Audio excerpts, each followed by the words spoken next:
issues just overall medically in general. As a coach and as a scout, I always try to learn from the doctors and the trainers, but never try to overstep in some of the things. Now, there are things that I see on the field that are indicative of certain things, um, but like what happened to Tua last night, and concussions in particular, is the, they're indicators of whether somebody is concussed.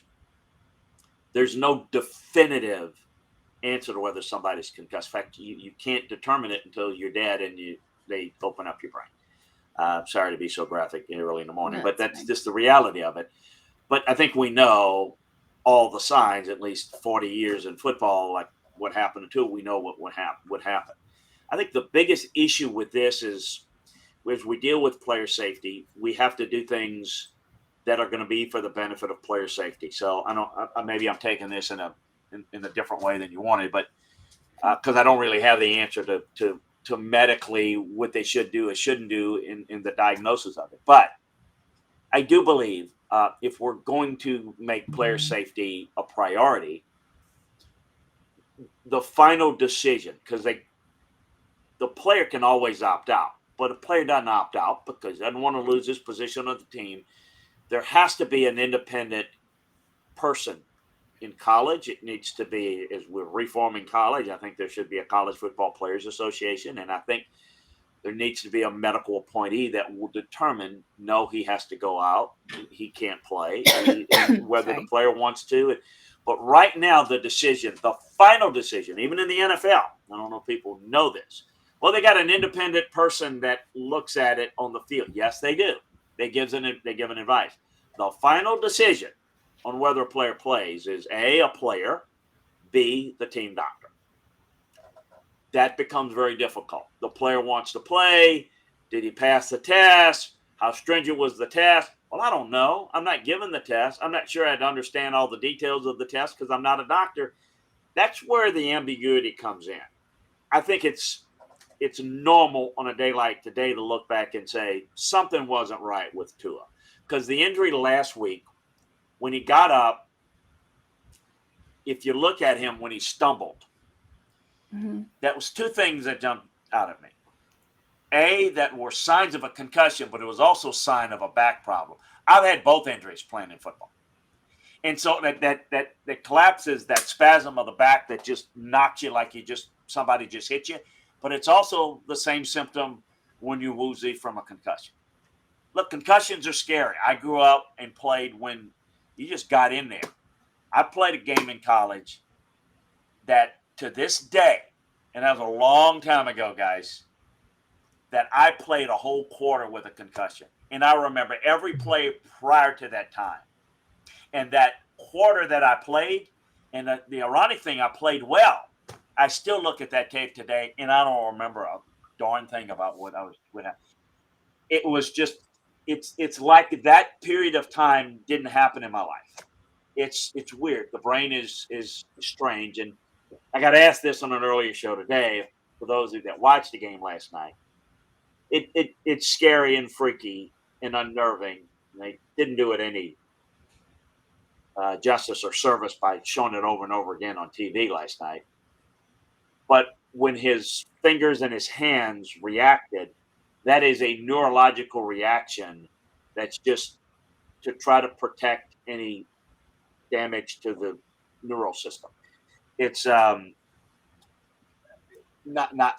maybe similar, I guess. I don't want to get into medical stuff to epileptic, the seizures. That's what it looked like. It looked like that. Looked like a seizure. That's what happened. So it wasn't like, that's, so it's very, very disconcerting. It's look, it's awful to see. But that's just kind of my thoughts. I know I probably went way too long, as I usually do on this stuff, but it's very, very disturbing to see it. But I don't know. And again, the safety of the player is got to be, but it is tough for concussions because you don't have anything definitive. Look, you sprain an ankle, you break a bone, you tear an ACL, you got definitive, you can see it, it's there.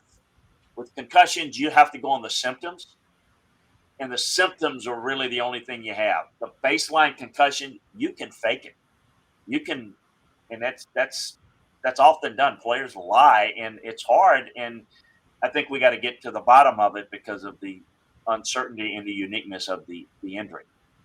Absolutely. And so a few comments is, from Orange Blood, yeah, Tua probably needs to sit out the rest of the year. I agree. He needs to sit out the rest of the year. If not the rest of the year, the rest of his life. Because I think we've seen Tua get injured and multiple times, especially in college. But this injury looked I haven't seen one that looked this ugly ever. And maybe it's because they panned away to the other one, but for some reason, like I was talking to Caleb, in college when Tua got that hip injury, Yeah. they showed that tackle over and over and over again. Mm-hmm. And it wasn't gruesome, but you knew the outcome of that. They did the same thing last night and just showed it over and over and over and over. And I thought that was completely disrespectful. I thought that somebody should pay for doing that, for showing that. When you have football players that, are tweeting out like JJ Watts saying, stop showing this injury, stop showing it, stop showing it. That is very telling as to what Amazon is doing. I don't know what they were doing. Yeah, there's no question about it. And the difficulty even with a hip or something else, it's different when you're dealing with a concussion because you're dealing with the neurological, the brain, and that's obviously you worry about the future. The other thing that came to me last night is so we don't know what happened the week before. We all think we do. He passed all the concussion protocol, but if if he was concussed the week before, I'm sure people know this, but for people who don't, once you have a concussion, a very easy blow could get you another concussion real quick. It's really, and that wasn't an easy blow last night. That was a worse blow than the week before. So you had, if he was concussed, then the big issue is why was he playing? That's going to be the whole thought about it because it probably didn't need that big of a blow to cause the setback last night, but it was a big blow and it just made it worse. And so I don't know. Again, I don't know. From on him, let's just hope and pray for the best. He's had a lot of injury problems. I was worried about him coming out of college just with his body. Now the brain injury is a different situation, but he's just had a lot of bad luck injury wise. There's no question, and I worry about the nature of this one.